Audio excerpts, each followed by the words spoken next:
Então aqui na solução L3 VPN pelo MPLS, novamente, faremos uma demonstração da conectividade, da interconexão dos sites da empresa Verde, ou seja, na cidade do Rio de Janeiro, que foi o exemplo que eu utilizei aqui, e na cidade de Salvador. Assim como, da mesma forma, faremos uma interconexão dos sites da empresa Laranja.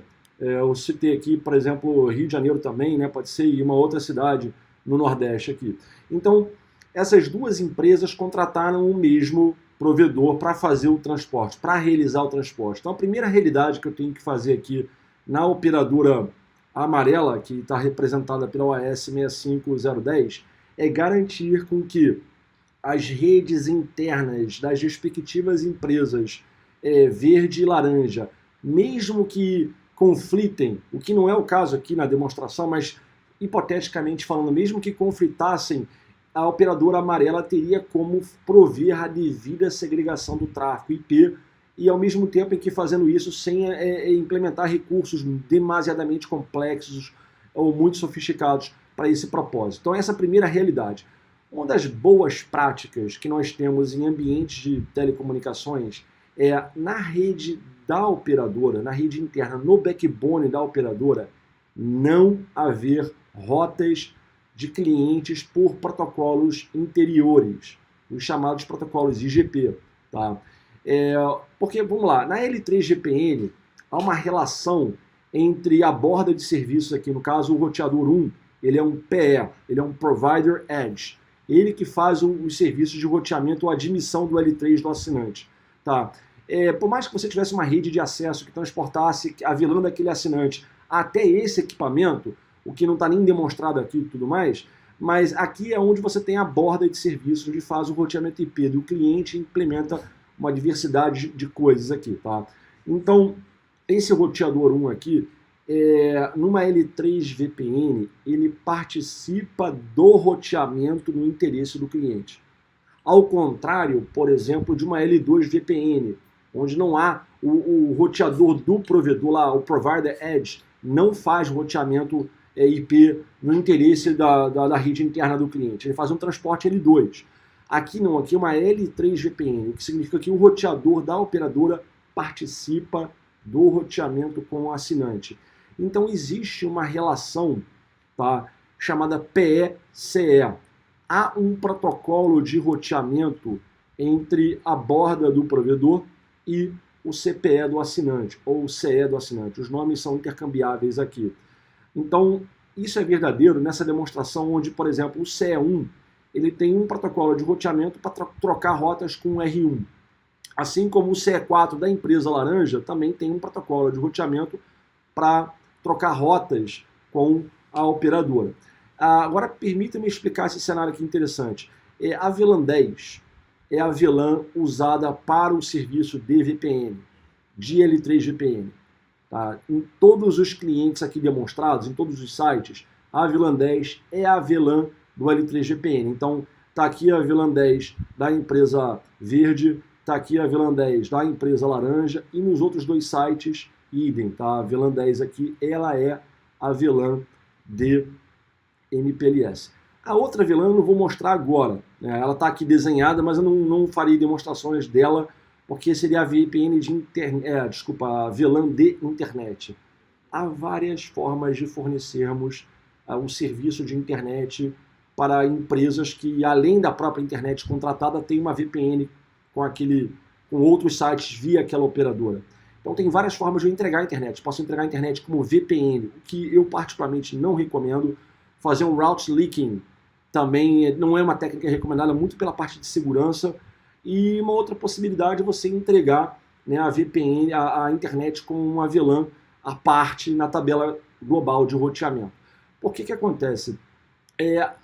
Das tecnologias que o L3 VPN por MPLS implementa, uma delas é a chamada VRF, Virtual Routing Forwarding, VRF. Outros vendors podem utilizar um nome diferente, mas a proposta é essa. O VRF é uma técnica de virtualização das áreas sistêmicas de controle e encaminhamento de pacotes do roteador. Você não está virtualizando o roteador, você está virtualizando as estruturas de comutação tanto do plano de controle quanto do plano de dados. essa é a intenção de uma VRF. Então, eu tenho duas VRFs no router 1 aqui. Por exemplo, VRF que vai ligar a empresa verde e a VRF que vai ligar a empresa laranja. Então, só para mostrar isso para vocês, eu vou chegar aqui no router 1, tá? E vou mostrar isso para vocês.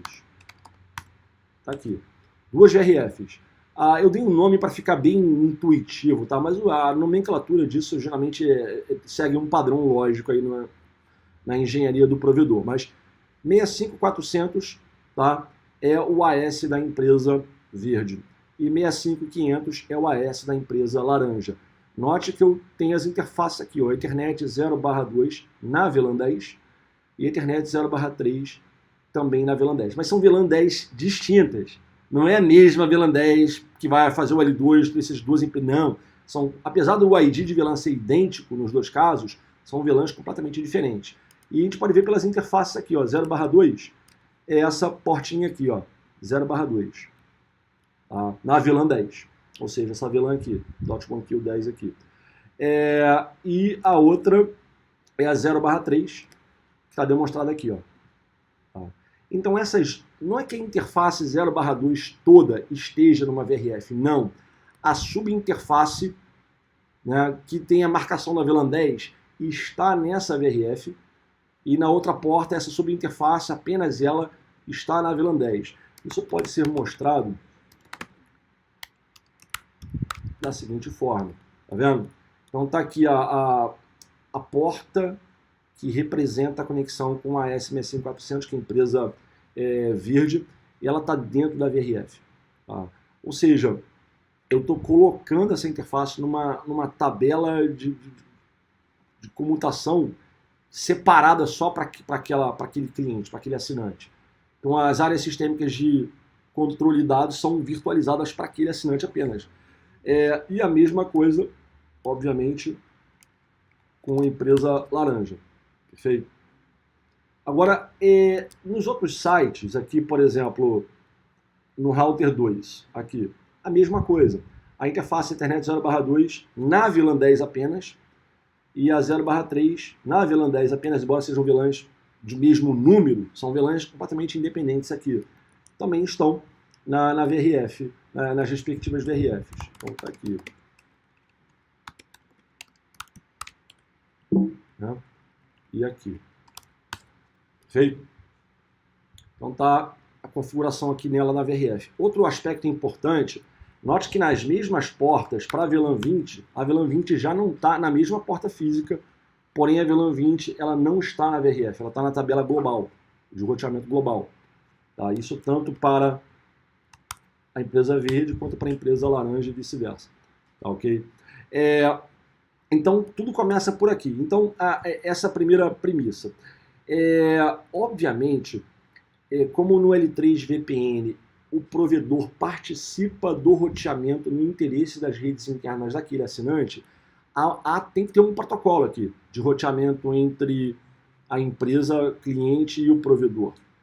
Pode ser ter roteamento estático, pode ser router estático, pode ser RIP, OSPF, IGRP, ISIS. Muitos provedores preferem trabalhar exclusivamente com BGP, inclusive está até citado aqui, mas eu não vou demonstrar o BGP agora não, tá? Porque tem algumas vantagens e é menos complexo de fazer a configuração, mas enfim. Então eu vou mostrar isso para vocês. No caso das empresas aqui ilustradas, não estou nem usando o RIP também não, estou usando o OSPF agora.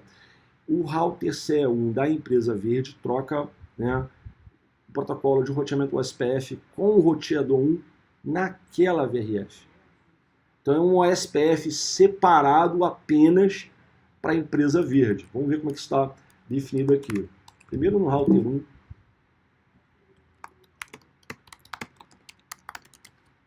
Vendo? Esse processo 1 aqui, ele é interno e referente apenas à rede interna da operadora amarela. Ou seja, um OSPF somente da operadora amarela, só tem rotas. Uma das premissas, obviamente, além de eu fazer a segregação do tráfego, é eu não ter rotas IGP aqui dentro. Idealmente, eu não devo possuir sequer rotas de clientes de uma VPN dentro da minha tabela de roteamento no meu backbone. Porque porque do contrário eu vou ter aquele conflito que pode acontecer, né? Então eu tenho que segregar essas duas empresas e qualquer outra que estiver compartilhando a infraestrutura. Eu tenho que separar também as rotas desses clientes de dentro das minhas próprias rotas, ou seja, a operadora laranja não deve ter rotas nos assinantes. Então, eu tenho um processo OSPF específico para o backbone da operadora amarela. E eu tenho dois processos adicionais aqui, um para a empresa verde e outro para a empresa laranja. Nota que tem até as vizinhanças aqui estabelecidas. A gente pode confirmar isso aqui. Pelo show IP OSPF Neighbor, ele vai falar, isso aqui é a vizinhança que o router 1 tem com o router 5, ou seja, ele é vizinho aqui do router 1 e o router 5 no processo interno da operadora amarela, e tem uma vizinhança com a empresa verde e com a empresa laranja ali, essas duas empresas aqui em cima. Tá? Agora, em termos de rota, olha só que interessante. Para constar, essas são as redes internas desse site aqui verde. E essas são as redes internas aqui desse site laranja. Tá? Note que nenhuma dessas redes, que começa com 172.11 e 172.12, nenhuma delas está na tabela de roteamento global daquela operadora amarela. Não existe essas rotas. Tá? Ou seja, eu estou separando não somente as redes IP dos próprios clientes, né, a verde e laranja respectivamente, mas eu estou segregando também com interesse as redes internas da operadora amarela. Estou mantendo separado de verdade.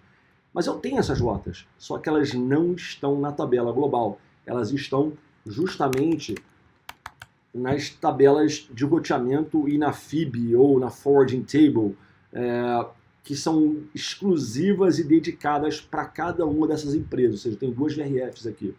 Se eu colocasse, por exemplo, um show IP route, show IP route VRF 65400, aqui sim, aqui eu veria as rotas referentes aos sites da empresa verde. Ou seja, todas essas redes que estão listadas aqui são exclusivas desse site aqui, né, Rio de Janeiro, por exemplo, e desse outro site aqui, Salvador, por exemplo. Tá? Então, eu tenho uma tabela de roteamento separada à parte apenas para lidar com as rotas do cliente green, que é o cliente verde. E assim como eu tenho do cliente laranja, uma tabela de roteamento à parte. 172.12.1, 172.12.2, 172.17.1 e 172.21. Está tudo aqui. Tá? Se você olhar, são essas redes aqui, tanto desse site quanto desse outro site aqui. Tá? Então, note que eu estou separando as redes dos dois assinantes devidamente. E, enquanto isso, né, eu não tenho nas minhas redes internas no router 1 quaisquer rotas de clientes. Não existem essas rotas aqui. Posso ir no router 1, assim como eu posso ir no router 2, né? Assim como eu posso ir nesse router 5 aqui e no router 10, se eu quiser, né? Pode ir no router 5. Né? E no router 6, que é o vizinho da outra ponta aqui, que é esse camarada aqui. Né? Tá, então, minha proposta de segregação foi conquistada com êxito aqui. Eu separo as rotas de verde e laranja, respectivamente. Tá?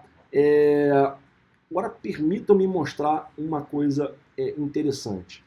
Embora ambas as empresas, verde e laranja, tenham contratado coincidentemente a mesma operadora, que é a operadora amarela aqui, né? A operadora amarela aqui, essa operadora amarela, ela não tem capilaridade para entregar o serviço nos outros sites. Como por isso está separada, que são duas caixas amarelas demonstradas. Porque a operadora amarela ela é contratada pelas empresas verde e laranja, mas ela mesma não tem como chegar nas outras cidades. Ela tem um ponto de presença, sim, ela tem o POP lá no Rio de Janeiro, e o POP lá no Nordeste, mas não tem uma rede própria para interconectar esses dois POPs. Aí que entra a figura da operadora azul aqui, demonstrada. Essa operadora é subcontratada pela operadora amarela para fazer esse transporte, para fazer essa interconexão. Legal? Então, no próximo vídeo eu vou mostrar um pouquinho dentro dessa operadora azul aqui, mas vamos voltar aqui à nossa realidade. Então, o que a operadora amarela tem que fazer? Ela tem que transportar as rotas de ambas as empresas aqui para o site remoto. Vamos desprezar por enquanto que a empresa amarela não tenha uma rede própria para ligar esses dois pobres. Deixa de lado por enquanto. Mas o fato é que a tecnologia, que além do VRF, que foi comentado agora há pouco, isso é feito pelo protocolo BGP. Mais precisamente por uma família de endereços do protocolo BGP chamada VPN V4.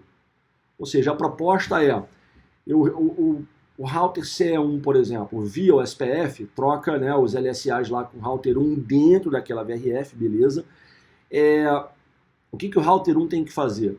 Primeira coisa, tem que redistribuir essas rotas OSPF para o BGP. Essa é a primeira premissa. 2. Converter aquele endereço IPv4 de 32 bits num endereço único, ou seja, um endereço VPN V4 que possui 96 bits de comprimento. Então, essencialmente, a coisa é muito simples. O CE1 ele tem o SPF rodando com o router 1, sendo que no router 1 esse plano de controle é dedicado apenas para a empresa verde. Então, de todos os LSAs que são trocados naquela relação SPF entre o router 1 da operadora amarela e o CE1 da empresa verde, isso tudo fica dentro das estruturas de dados dedicadas para aquela VRF, né, para aquela empresa.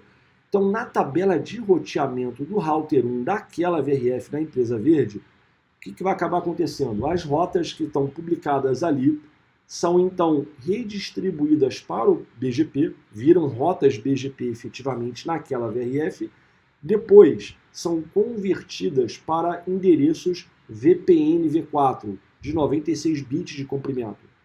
Para esse procedimento é usado o chamado Route Distinguisher, que é o RD, que é o endereço de 64 bits. Então, o RD, né, ocorre um prepend, né, o RD é colocado na frente do endereço IPv4 para tornar um endereço VPN V4 único de 96 bits. Em adição, há a inclusão de communities estendidas especiais chamadas Route Targets, que denotam, então, a participação de VPN daquele prefixo, daquela rota ali. Vamos ver como que isso funciona na prática. Lembrando que o router 1 possui uma interface, uma subinterface, na verdade, né, na VLAN 10 com o AS65400, que é a empresa verde. Isso é um processo OSPF dedicado, separado, que inclusive, se você olhar aqui, ó, ele é dedicado para aquela VRF, é um processo associado para aquela VRF especificamente. Tá? Se olhássemos a tabela de roteamento da VRF da empresa verde, o que nós viríamos aqui? Todas as rotas que são exclusivas daquela empresa, daquela VRF. Vamos pegar uma delas aqui, tá? Pega, por exemplo, 172.11.1.149/32. É uma rota OSPF que está dentro da tabela de roteamento daquela VRF da empresa verde. Essa rota, vou mostrar ela aqui na topologia, só para vocês verem. Ela está bem aqui, ó. 172.11.1.149. Ou seja, ela existe como rota OSPF aqui dentro da empresa verde, obviamente, e o CE1 repassa esses LSAs para o router 1, que por sua vez faz a computação que tem que fazer e publica uma rota OSPF para aquele destino. Então está aqui na tabela de roteamento essa rota, tá ok? O que o router 1 faz? Tá? Ele vai redistribuir isso para o BGP e depois ele vai converter aquilo para um endereço VPN V4 usando o Route Distinguisher. Se olhássemos aqui na configuração de VRFs, em particular a VRF aqui da empresa verde, o que a gente vê aqui? Ó? Route Distinguisher 65400.2.1. É um número arbitrário que segue o formato AS, alguma coisa. Obviamente, estabelecemos algum critério para isso, né? Um padrão de nomenclaturas, de numeração e tudo mais. Enfim, eu escolhi uma coisa simples aqui. Então, o endereço IPv4, aquela rota USPF, vai sofrer um prepend desse Route Distinguisher, tornando um endereço único. Em adição, haverá a inclusão de uma community, de acordo com a minha regra de exportação. Essa community é uma Route Target, que no caso eu casei ela aqui, né, com o mesmo número da Route Distinguisher, ou seja, isso aqui é uma RT. Então vamos olhar na tabela de roteamento, essa rota aqui novamente, que é a que nós tínhamos visto aqui.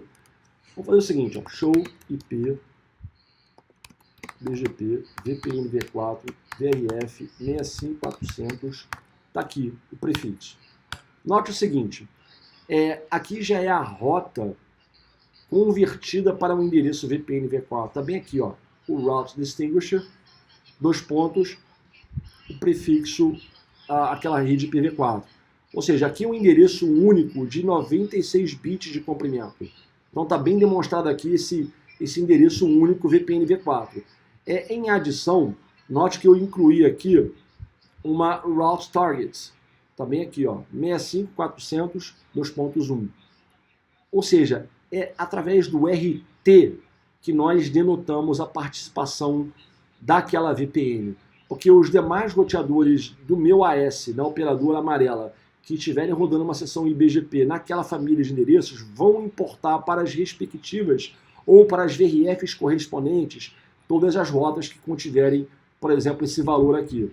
Note que o NextHop sou eu mesmo, o próprio router 1, porque ele que está gerando aquela rota BGP, embora o NextHop absoluto seja o router CE1, no BGP quem está gerando aquela rota é o próprio router 1. Então ele pega aquele endereço IPv4, converte no VPN V4 único, é aqui que a gente saneia ou faz a resolução daqueles possíveis conflitos de prefixos IPs de clientes distintos. Porque quando a gente converte aquele endereço VPN V4 em um endereço único, não existe outro endereço VPN V4 que tenha exatamente esse número aqui, né? E além disso a gente inclui aquela community estendida para denotar a participação de VPN. Se olhássemos a mesma rota na perspectiva do router 2, aqui é o router 1, né? O router 2 é o outro router lá no outro POP. A gente vai estudar isso aí. Só que antes mesmo de fazermos isso, vamos ver a loopback aqui, ó, 10.1.11.49, tá? Fica atento com relação a isso aí, porque eu vou mostrar agora. No router 2, a mesma rota, VPN V4, naquela VRF da empresa verde, tá? Tá aqui a rota. Como é que ela apareceria? Tá o endereço VPN V4 aqui, tá? E você vê o seguinte, ó, o Route Target aqui. E olha o NextHop, é a loopback do router 1. Ou seja, o router 2 aprendeu essa rota via uma seção IBGP que ele possui com o router 1 para aquela família de endereços. Tá? Ele importou isso aqui por quê? Porque na configuração da VRF, da empresa verde, o que eu instruí para o router 2 fazer? Ó, você vai importar para a VRF 65400 todas as rotas VPN V4 que contiverem import, o valor de RT 65400 2.1, que é justamente isso aqui em cima. Interessante, né? Então aqui eu consegui dar uma solução bem legítima para viabilizar a interconexão dos sites conforme os cenários dos clientes, ao mesmo tempo que segregando as rotas dos próprios assinantes e, obviamente, as rotas da própria operadora amarela. Legal? Então, aqui mostra a solução da L3GPN. Eu estou empregando o VRF como procedimento de virtualização das áreas sistêmicas de controle e encaminhamento de pacotes, ou seja, control plane e data plane virtualizados, independentes, por cliente. Né? É um dos componentes que o L3VPN para MPLS usa. O BGP, porque ele é fundamental, não tem como você ter uma L3VPN MPLS sem o BGP, porque isso é viabilizado por uma família de endereços para esse propósito, que é a VPN V4. Tem também a VPN V6, no caso de IPv6 aí, mas vamos falar de IPv4 por enquanto. Tá? Então são esses dois primários componentes, a VRF, onde dentro dela eu estabeleço normas do tipo: como é que eu vou converter esses prefixos IPv4 em endereços únicos, VPN v4, usando, para isso, o famoso Route Distinguisher. Próximo. Tá, como é que eu faço com que aquelas rotas apareçam apenas nas GRFs que devem aparecer, ou seja, os conceitos de exportação e importação de prefixos, via communities específicas chamadas Route Target, que são communities estendidas. É aqui que eu costuro os meus cenários de conectividade. Aqui que eu falo qual site vai falar com qual site, com base em quais rotas eu exporto e importo, respectivamente. É bem interessante. E então você tem a VRF com o RD e o RT, você tem o BGP com a família de endereços VPN v4. Tá? Aí o que o BGP faz também? É um label que vai definir aquele serviço especificamente. É trocado pelo BGP também. Então quando o router, por exemplo, o CE1, eu tenho uma rota OSPF na VRF do router 1 para aquele cliente via CE1, beleza. Eu vou redistribuir aquilo para BGP, vou converter aquilo para um endereço VPN v4 único, eu vou atrelar communities, route targets, para denotar a participação de VPN e vou repassar isso via uma seção IBGP direta entre o router 1 e o router 2. Tá? Eu não tenho essa seção BGP rodando nos outros roteadores, é uma coisa somente do router 1 com o router 2.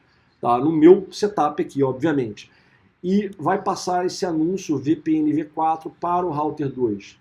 Só que, juntamente com esse anúncio, vem a informação de qual label deve ser utilizado toda vez que o router 2 receber um pacote naquela VRF, obviamente, com o destino àquele prefixo de rede, que ele sabe que é via router 1, conforme foi mostrado, qual label ele deverá colocar ali no pacote. É um label de VPN.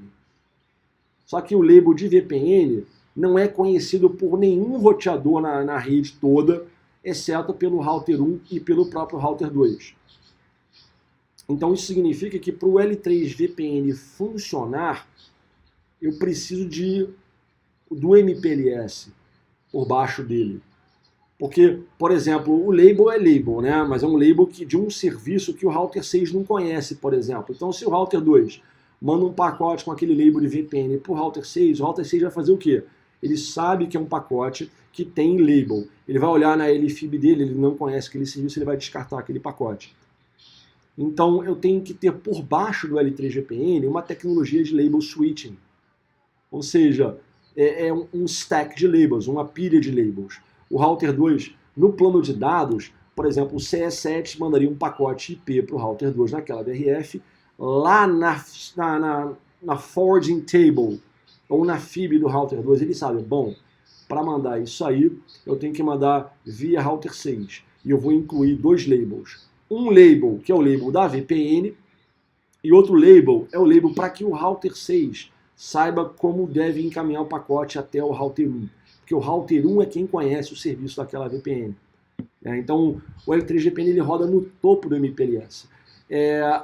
Por hora, eu procurei explicar como foi feita essa segregação entre as empresas verde, laranja e a própria operadora amarela.